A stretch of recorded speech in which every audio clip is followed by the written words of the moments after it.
It isn't like I always feel isolated, alone or lonely, but I do often enough to notice. It isn't just me though. On a rainy day, I watch as people post on Facebook.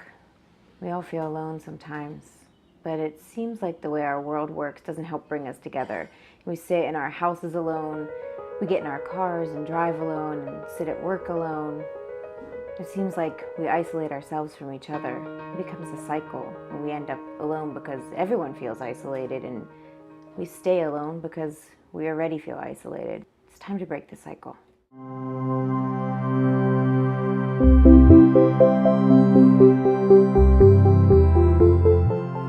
My name isn't important. I'm the same as you and everyone you know. I work a whole lot.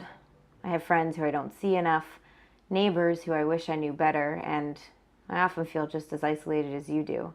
Well, I'm done. I don't want to be alone. Not anymore. If I only knew how. I decided I would find out exactly what being lonely does to us. Across 148 studies with 308,849 participants, it was shown that those with stronger social relationships had a 50% increased likelihood of surviving.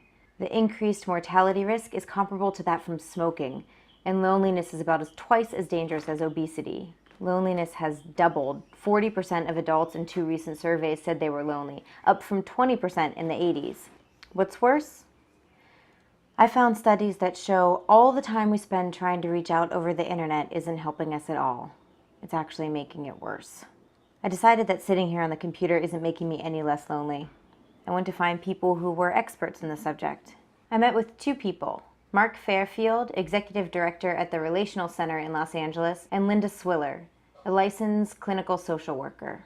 Social isolation is a huge problem. It's actually, some would say, an epidemic. Los Angeles is a really great sort of laboratory for studying and experimenting with the effects of loneliness.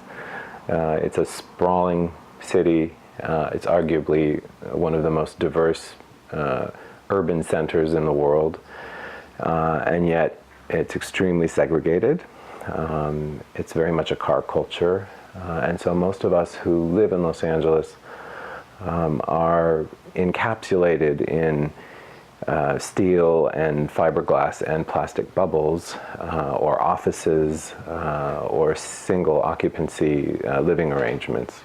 I think we really need to do something about this problem.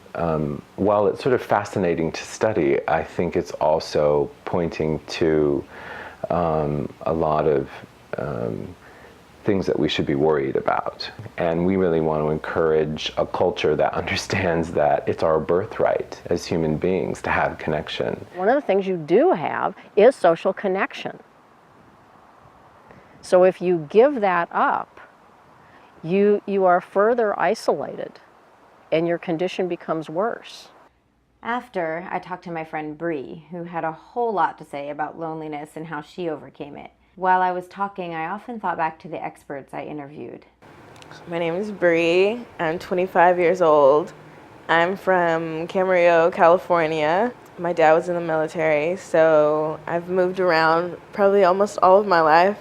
I went to Florida State for undergrad and for grad school, and then I came back here, back to LA in 2012. Felt like I hadn't really made any new friends since I had moved back from Florida. I think everyone feels lonely. Absolutely everyone. I think people who are introverts are lonely. I think people who are extroverts, who are the life of the party all the time, I think they feel lonely too. And I think it just comes from this natural need to want to feel accepted by the people around you and feel like there are people there for you that understand you and get you. When we are young, you go through school, you have your school friends. High school comes and people go their separate ways in different colleges, and maybe you develop new college friends.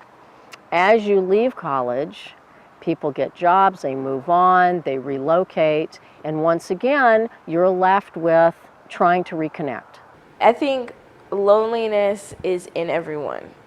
I think it's just a matter of how big that void is and how open that hole feels to you. And I think it's not this set amount of loneliness you feel in your life every day. You know, some days I can be alone for 24 hours and feel nothing. It won't even faze me. And there are other days where I wake up and I get dressed and I have nowhere to go and no one to hang out with. Unhealthy ways that people reach out for connections. A lot of it revolves around the shoulds. I should do this, I should reach out, I should call my kids, but I don't.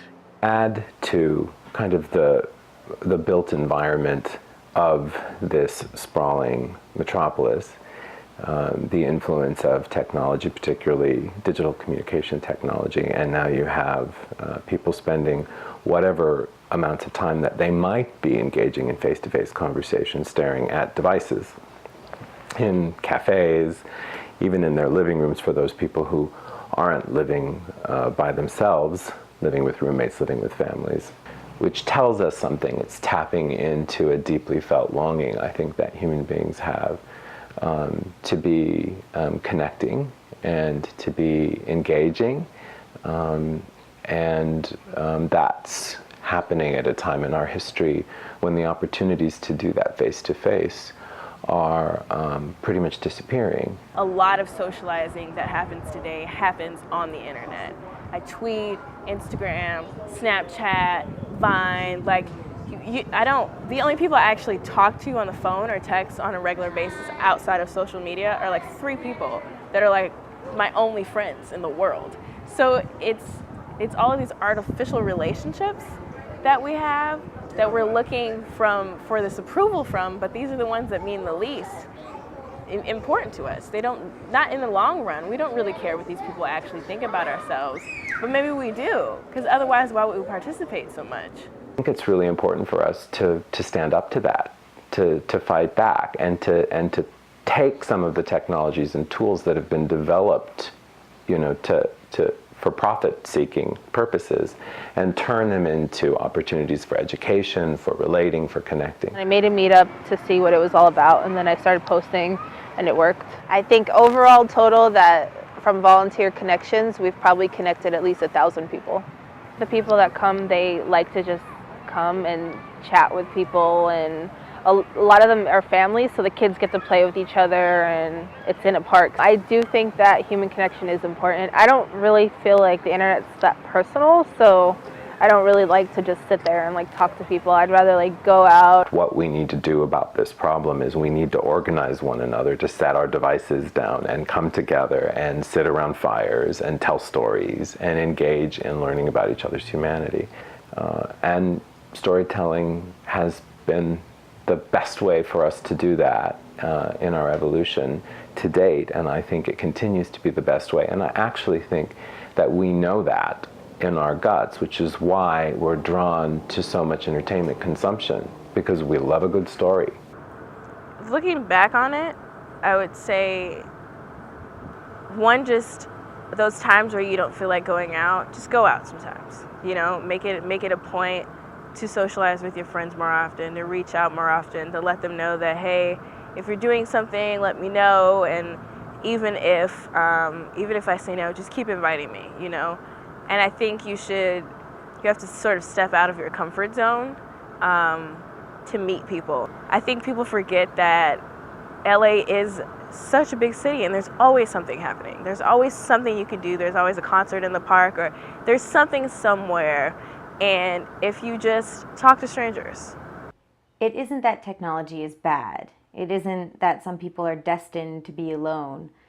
It is hard in our society, but we have so many tools to meet new people and form new relationships.